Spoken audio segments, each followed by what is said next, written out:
Assalamu alaikum жамаат. Кандайсыздар? Денсаулыгыңыздар жакшыбы? Жамаат, ушул биринчи туума унажын сатууга чыгып атат. Көрүңүздөр. Торпогу эркек жайлоодон келди. Көрүп турасыздар. Унажындын савлаттары, сыны сыпаттары өтө зор. Торпогу дагы мынакей эркек, энчи кыла турган өтө зор нерсе. Көрүп турасыздар, машалла. Биринчи туума унажын болсо, мага айтып кой деген акелер болсо, көрүңүздөр ушуну. Энчи кыла турган өтө зор унажын сатууга чыгып атат. Акчасы жамаат 200 миң сом эле. Бир аз эле содалашуу жолу бар. 210-220 дебейин. Челек тап келгин, унажын саудырат. Жоуш, мынакей. Сүт тамырлары өтө зор. Мынакей.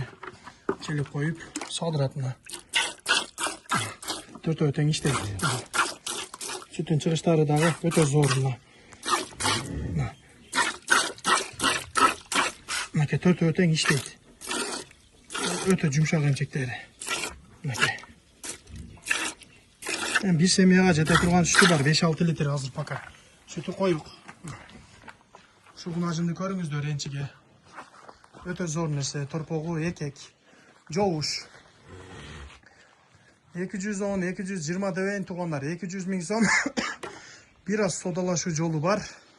Унажындын биринчи баласы, савлаты өтө зор. Денсаулыктары, жеп ичкендери өтө зор, мына көрүп турасыздар. Бойлуу, кичине эмес, өзүнүн жашыга чоң савлатычы. 5-6 литр сүтү бар. Семьяңыздарга жете турган, айран кылып иче турган сүтү бар. Сүтү коюп эле жакшы. Торпогу кыйла чоңоюп калган, эмет торпогу. Мынакей көрүңүздөр.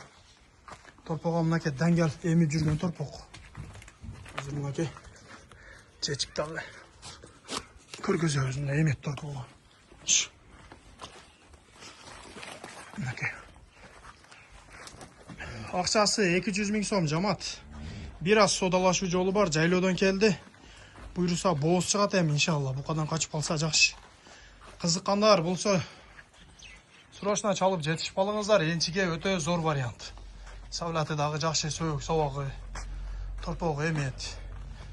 5-6 литр сүтү бар эми сабар кеч. Бир семьяга жете турган. Энчи бап зор нерсе. Кызыккандар срочно чалып жетишип калыңыздар. Энчиге зор вариант.